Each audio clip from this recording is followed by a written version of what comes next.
Hey, what's up, everybody, and welcome back to the Growth 48 podcast. If you missed last week's episodes with Tyler Wagner, go check it out. We talked about how he was able to scale his six-figure publishing company in less than 1 year. So today's special guest is David Newell. He's a brokerage director at the FE International. He started out as an investment banker. He moved online to use his transaction experience for website brokerage. At FE International, he spends his time speaking with buyers, executing deals, and working on raising industry standards to encourage more investments. In 2014, David closed more than $6 million in sales and has authored the industry's leading book on buying internet businesses for investors. So in today's podcast, you're going to learn exactly the top tips and inside information on what it truly takes to acquire a profitable business. So without further ado, please enjoy today's podcast with David Newell.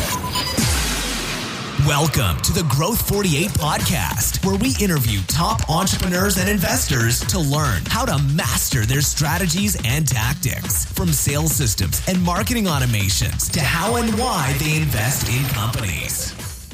David, I just want to thank you for coming on the Growth 48 podcast. You and I were briefly talking about, talking last week, kind of like a preliminary to this podcast on the whole aspect of buying an online asset. And, it's kind of different than just going into real estate, but there are similarities. So hopefully in today's podcast, we can run through some key elements and key metrics that all buyers out there should be concentrating on. Yeah, absolutely. Thank you for inviting me on. It's my pleasure. So let's kind of like really cut to the chase right away. Let's kind of paint out a scenario over here. Say I'm a buyer and I'm looking to purchase an asset online. And for the sake of the conversation, let's say the asset is an e-commerce company. What are some key metrics or key things that we should be looking at before we actually place a bid? I think the real importance to understand with any online business, and particularly with e-commerce, is to get a sense on traffic and on the financials. Obviously you don't want to buy anything that's falling down. So you've got to be looking for consistency month on month for at least the last 12 months, if not further back, and particularly looking at the closest months. So really watching whether that, top line and bottom line has been growing and how it's trending.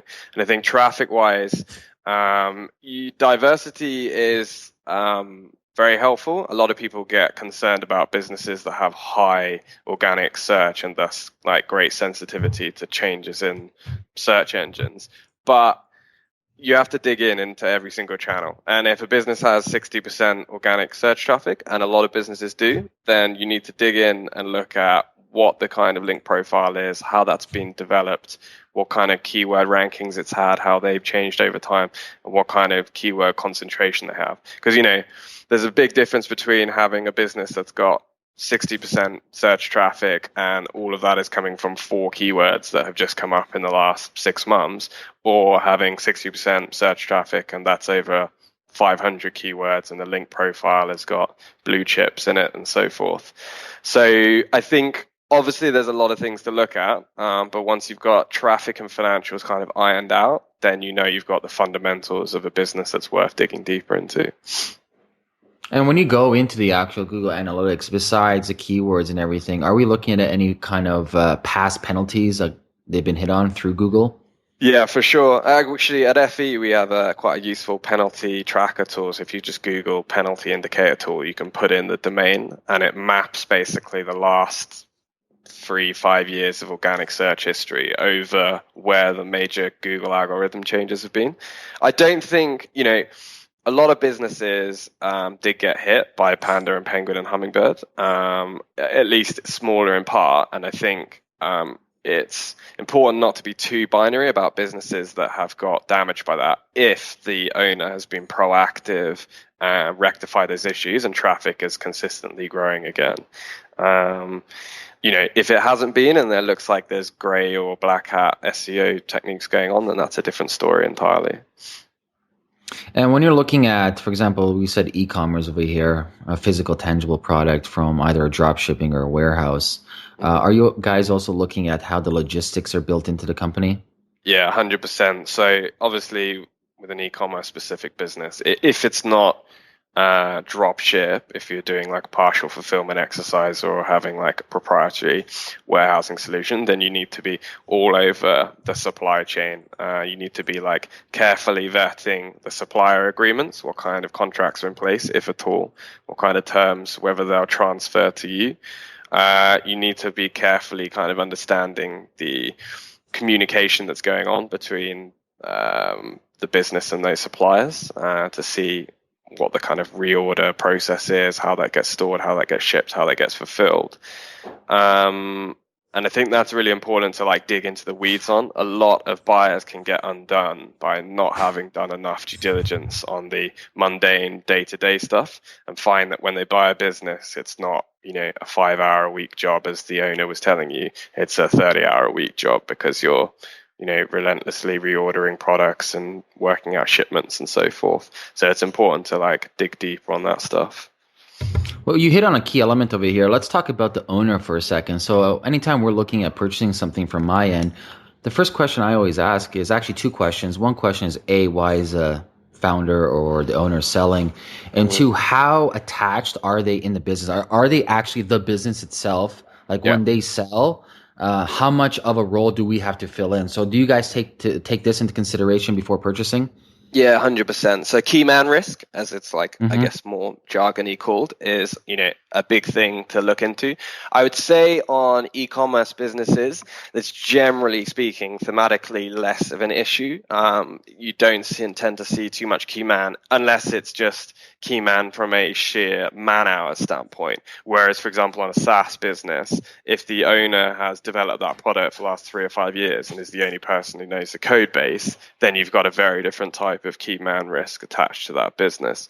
And that should certainly be reflected in both the profit of the business. So when you're thinking about adding back the cost to replace that owner, whether that's hours or technical work, should be priced at a premium if they're particularly attached to it. But it should also be reflected in the overall multiple of the business, because if you take out someone that technically important, then chances are you shouldn't be paying a premium multiple, because you're not going to be able to generate the same amount of revenue going forward, or as easily as he was.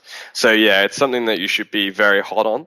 I think what we recommend to buyers is to establish like what we call a task matrix.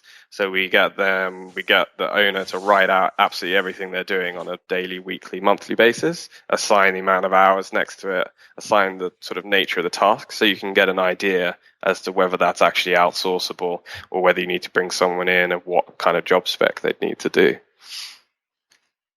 Quickly touching base on this, when you're looking at, for example, the whole scope of the company, and let's say we did the Google Analytics, everything checks out, they're ranking for XY keywords, there's no black hat stuff, backlinking is great, the historical data is there, they haven't been really penalized for anything. We're looking at month-to-month churn rate, for example, for SaaS. It's fine. Maybe they're doing industry average of 15% per month churn rate, which is great. Revenue is pretty steady for the last 12 months. Let me ask you this. Do you have a formula, or what is a determining factor to figure out what that monthly multiple would be? So there's about 120 or so factors that we look at, and they split out. We'll talk about 101 for today. I'll distill them down. So and I would say that the multiple is most sensitive to 3 things. One, the age of the business, which essentially sets out the track record and demonstrates, the sustainability of the monetization model that they're doing. So a 5-year-old business is already at a premium to a 1-year-old business, let's say. So age of the business is important to buyers. The second is the monetization method. So recurring revenue is more valuable than one-time revenue. So a SaaS business is always going to be at a multiple premium, ceteris paribus, to a content business that's monetized through AdSense, for example. And the third is the amount of owner time spent in the business and the nature of the work that they're doing. So there's what's known as a passivity premium. So the less work that's required in the business, the more valuable it is. So if you have a SaaS business that's 30 hours a week, then it's probably not going to be a 3x business. But if it's a SaaS business that's 1 hour a week, it's going to start pushing towards like 3.5x because of that kind of passivity premium. So those three are like the real things that move the multiple around, and everything else just kind of tees it up. You briefly mentioned AdSense. Is that a leverage play that the seller can implement, or would that be more or less a disadvantage when it comes to selling, kind of like doubling down, saying, oh, we have X amount of AdSense per month? What do you mean leverage play? Well, for example, some people say, we're producing 6,000 or 12,000 recurring revenue from AdSense, and they consider that as an asset, but more or less is too variable. You're not really owning a product or owning a service or owning any intellectual property. You're just at the mercy of Google. Yeah, no, it's like AdSense is just priced as any other one-time revenue stream, basically. Okay. It becomes premium when it's on very large, very well-established businesses. So you can get like AdSense revenue is kind of priced at 2.2 to 2.7x on smaller sites, but on like seven-figure sites, AdSense revenue can be priced 3x and above if that business is 5 plus, 10 plus years old. It's a complete major authority in the niche. Then it's a different kind of risk profile for buyers. Cool. Let me ask you this. When it comes to scanning their backend, how much does tech play a role into it? Say they have like really, really 1.0 type of tech, and then you do a big upgrade. How much does that role into actually buying it? Happens very rarely. It happens very rarely that people are running on really poor like tech stacks or like very, very old architecture. For the most part, most people are running on the latest WordPress or open source platforms. Most people running SaaS businesses are very good at keeping everything up to date, annotating, running unit tests, and so forth. You'll find that that's a very like technologically advanced community that's working with like the best of the best type thing. So for sure, it's a factor that buyers should like look into and just tick off. But for the most part, it's not an exercise that brings up anything that's a deal killer. What would you say are deal killers? Like that's it. That's a killer. Deal killer is misrepresentation by the seller for the most part, which happens less on brokered sales. It happens more on direct sales. Anything that points towards like fraudulent misrepresentation of financials. So some people have misrepresented affiliate income. Quite a common one, for example, is it's quite difficult if you have Amazon affiliate revenue on a site and you have an account that has multiple Amazon sites linking into it and they're all using the same Amazon affiliate ID. It's almost impossible to track the revenue by URL. So there's been instances in the past where people have bought affiliate sites claiming like $8,000 a month, but actually they're doing 4, and the seller had 3 other sites that were topping up the other 4, but you couldn't see in the parent level account until you swap the IDs out. And the only real way to like guard against something like that is to do a back of the envelope traffic analysis where you kind of price what you think a typical user should be worth and sense check the amount of visitors that site's getting per month versus what the stated revenues are. If the revenue per user is coming out wildly higher, then chances are they're fudging the Amazon numbers. So yeah, it's mostly like financial misrepresentation that kills deals. It's trust thing for the most part. And this is where obviously a broker comes into play. Well, it's useful just because we do very aggressive pre-listing DD, or at least we do it FE. And so like 7 times out of 10, we've probably done more DD up front than the buyer ends up doing in after they've made an offer. So let's flip the gear over here a little bit. Obviously, you spend your time, you do your due diligence, you check everything out. Email list is great, conversions are great, churn rate is great, revenue is great, everything checks out. What is the key metrics or the key elements that we have to look out for when the transferring process comes into play? Yeah, I think